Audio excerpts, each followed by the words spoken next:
ওরা আমাদের থেকে তথ্য প্রযুক্তিতে অগ্রসর থাকতে পারে, তারা অবকাঠামোতে আমাদের থেকে 200 বছর এগিয়ে থাকতে পারে, কিন্তু বাড়ি পরিবার ব্যবস্থাপনা আমরা ওদের থেকে 500 বছর এগিয়ে আছি। আমাদের এখানকার স্বামী স্ত্রীর মধ্যকার ভালোবাসা, এটা তাদের দেশে সোনার হরি। আমাদের এখানকার সন্তানের সাথে বাবা মার বন্ডিং, তাদের দুষ্প্রাপ্য। ভাই আমার, এই যে সমতার নাম দিয়ে, বৈষম্য দূরের নাম দিয়ে এই যে নতুন প্রস্তাবনা আসছে, এই প্রস্তাবনার ঋণ হল পরিবার ব্যবস্থাপনাকে ধ্বংস করে ফেলা। কিভাবে সেটা? ছেলে এবং মেয়ে উভয় যখন সমান সমান হারে 1 টাকা 1 টাকা করে পাবে, তখন পশ্চিমাদের মতো ছেলে বলবে মেয়েকে, বাচ্চা মারা তুমি অর্ধেক শেয়ার করো, সংসার খরচ তুমি অর্ধেক শেয়ার করো, যেভাবে পশ্চিমা পৃথিবীতে আছে। এইটা যদি শুরু হয়, তখন পরিবার ব্যবস্থাপনা ওদেরটা যেরকম ধ্বংস হয়েছে, আমাদেরটাও ধ্বংস হওয়া অনিবার্য হবে। দুজনকে ঘরে লাগিয়ে হতে হবে।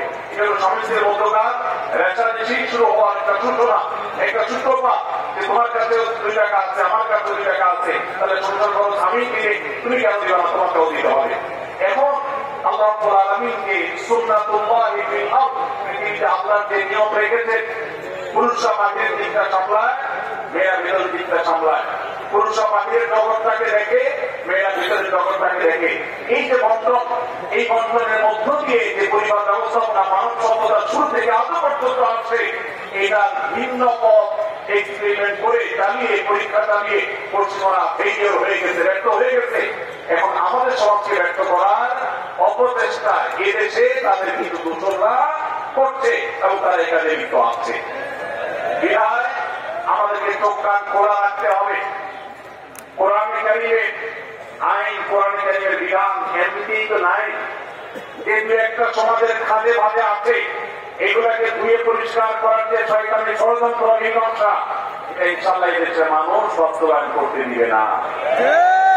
এদেশের মানুষ দিনকে যতটা ভালোবাসে, ফু মেরে, তড়ি মেরে, সংস্কারের নামে আল্লাহ দেওয়া সেই বিধান, এটাকে উড়িয়ে দেওয়া হবে আর সাধারণ মানুষ চুপচাপ বসে থাকবে। এটা বোকার স্বর্গে বসবাস করা তার কিছুই নয়। এমনিতেই কোরআনের কোন আইন, কোন বিধান আল্লাহ আদেশ বা নিষেধ মুসলিম অধ্যুষিত দেশ হিসাবে, ধর্মপ্রাণ মানুষের দেশ হিসাবে, সেটা আমাদের আইনের সংবিধানে এমনিতেই স্থান পাচ্ছে না। যেগুলো আছে 2-1টা, সেগুলো মুছে পরিষ্কার করার এই ষড়যন্ত্র এদেশের প্রত্যেকটা মুসলমান করবে ইনশাআল্লাহ।